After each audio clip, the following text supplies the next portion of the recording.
Buenas tardes, nosotros somos el grupo número 2 de la sección 2 de fenómenos de transporte moleculares y en este caso vamos a presentar nuestro informe para la segunda práctica llamada viscorreducción de petróleo. Bueno, se ha dividido entonces la presentación en 5 partes diferentes. Primero tendremos la introducción, luego veremos el procedimiento, seguido de los resultados y la discusión de ellos y por último tendremos las conclusiones. Contextualizando un poco el porqué de esta práctica, se debe saber que el crudo pesado es en realidad muy demandado por muchas razones, entre las que se encuentra que es una fuente de energía muy grande. Sin embargo, por su alta viscosidad y por ende pues su baja movilidad, resulta demasiado costoso y complicado el uso de oleoductos para su transporte, por lo que pues se decide apostar a una reducción de su viscosidad. Y aunque pues existen varios métodos y varias estrategias, digamos, que se pueden seguir para esto, en este caso se enfoca más que todo en la dilución, que resulta ser también una de las estrategias más efectivas y más comunes. Bueno, este método o pues esta estrategia consiste en la mezcla del crudo con un diluyente. Bueno, aquí vamos a ver que la viscosidad de la mezcla va a depender entonces únicamente de lo que sería la tasa de dilución, las viscosidades respectivas y las densidades respectivas de los componentes o de los que hacen parte de la mezcla. Es decir, pues en esta práctica vendrían siendo el diluyente y el petróleo. Y el diluyente pues obviamente en cuestión en cada uno de los casos que se van a analizar. Em, pues hay también una estrecha relación con la eficacia de la reducción de la viscosidad y el hecho de si el disolvente es polar o no lo es y la cantidad de enlaces de hidrógeno que éste posea. Pues si es polar y su cantidad de enlaces de hidrógenos es pequeña, se espera que la reducción sea significativa, que la reducción de la viscosidad sea significativa, que es lo que realmente se busca. Y bueno, ya por último, para la parte de la introducción, para sintetizar un poco y tener un poco más claro el objetivo de la práctica, pues expresa como el analizar el efecto viscorreductor de solventes orgánicos en petróleo crudo. Con respecto al procedimiento, iniciamos abriendo la llave de aire del reómetro. Luego retiramos el seguro girando el pistón, la parte superior del equipo, sosteniendo el seguro. Después de esto, encendemos el chiller. Esto lo hacemos pulsando el botón en la parte superior izquierda y luego pulsamos Start. Encendemos el reómetro pulsando el botón que encontramos en la parte de atrás del CPU del equipo. Acto seguido, encendemos el monitor y abrimos el software que controla el equipo, que en este caso es Rheology Advantage.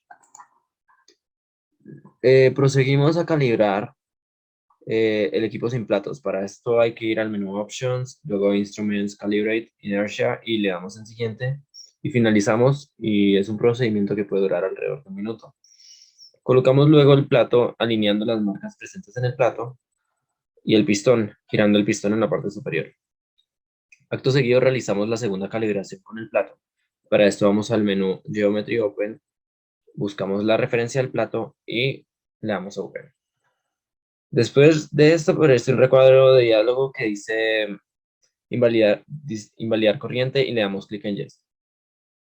Seguido, realizamos mapeo del equipo. Para esto vamos al menú Bearing Mapping Type Standard de 3 iteraciones, Perform Mapping, y es un proceso que puede durar alrededor de 8 minutos. Tras esto, bajamos el plato hasta alrededor de 5 milímetros por debajo del límite superior del pozo del reómetro y hacemos clic en el icono 0 gama. Preparamos 20 mililitros de la muestra, que ya sea la muestra de petróleo crudo más 5% de N-hexano o petróleo crudo más 5% de tolueno, y vertimos en el muestra del reómetro, como se puede ver en esta imagen. Seleccionamos el método Steady State Flow y establecemos el rango de cizalla entre 1 y 100, con 5 pasos a una temperatura de 20 grados centígrados. Por último, bajamos el plato y presionamos Play. Y este proceso dura entre 10 y 15 minutos. Ya conociendo el procedimiento que se llevó a cabo en la práctica, se pudieron obtener unos resultados y datos importantes para poder analizar. Primeramente, pues esta es la descripción de los resultados. Entonces teníamos 3 muestras, una de solo crudo, una de crudo con hexano y otra de crudo con tolueno. A partir de la práctica experimental en el laboratorio se pudieron encontrar datos a partir del uso del reómetro. Estos datos se pueden ver en la siguiente tabla presentada en las diapositivas. En estas, lo que más es importante de estas, todos los datos son importantes, pero los que son más importantes para saber ¿Qué sucede con la viscosidad? Son la tensión de corte, que está en unidades de 1 sobre segundos, y la viscosidad, que está en pascales por segundo. Entonces, pues aquí en el solo crudo se puede ver una viscosidad alto, aunque hay un aumento en la tensión de corte. Ahora en el hexano también se pueden ver los mismos datos, pero se puede ver algo diferente, y es que al aumentar la tensión de corte, ya hay una reducción en la viscosidad. Lo mismo pasa acá en el tolueno, que también hay un aumento en la tensión de corte y hay una disminución en la viscosidad. Gráficamente lo anterior se puede ver en esta gráfica de dispersión que se realizó a partir de los datos suministrados. Entonces se puede ver que en el solo crudo hay una viscosidad muy alta, y ya con el crudo más hexano y crudo más tolueno hay una viscosidad mucho más baja. Ya acercándonos en el crudo más hexano y crudo más tolueno se puede ver el siguiente comportamiento. Este comportamiento sin duda refleja que hay una disminución en la viscosidad. Sin embargo, pues esto se verá más adelante en los análisis y discusión de los resultados. Teniendo en cuenta los resultados presentados anteriormente, es importante resaltar la disminución de viscosidad que se presentó al agregar el hexano o el tolueno en un 25%. La disminución promedio fue de 8 pascales por segundo u 80 pois entre la muestra con solo crudo y las que presentaban el aditivo orgánico. Se ve como la adición de hexano presenta una reducción mayor en la viscosidad conforme se aumenta el esfuerzo cortante en el fluido, o mejor dicho, se aumenta la velocidad de rotación en el reómetro. Lo anterior tiene fundamento en las interacciones moleculares presentes en los componentes del crudo y los aditivos agregados.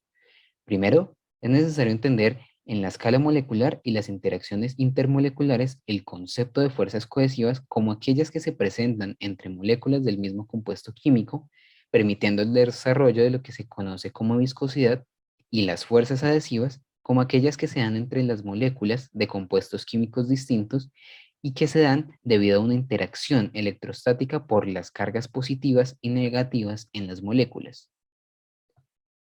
Ahora bien, para la muestra con crudo, las fuerzas cohesivas entre las moléculas de asfalteno, por ejemplo, son muy fuertes, por lo que la resistencia al movimiento del fluido es mayor, lo que se interpreta en un valor de viscosidad bastante alto.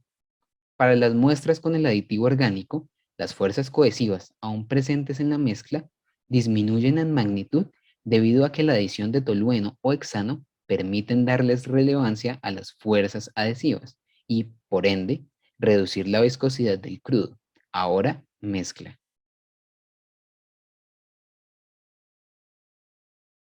Ahora, como conclusiones, tenemos que la viscosidad disminuye con el uso de solventes. En este caso, pues teniendo en cuenta el análisis de resultados y los resultados obtenidos en la práctica, podemos notar que gracias a que los disolventes son polares y que presentan pocos enlaces de hidrógeno, permiten que la viscosidad del crudo disminuya. De esta manera, el crudo puede ser transportado por los oleoductos y ser llevado a las refinerías o ser transportado recién se extrae. Y finalmente también concluimos que el hexano presenta una mayor reducción de la viscosidad. Entonces es el mejor pues, disolvente en esta práctica.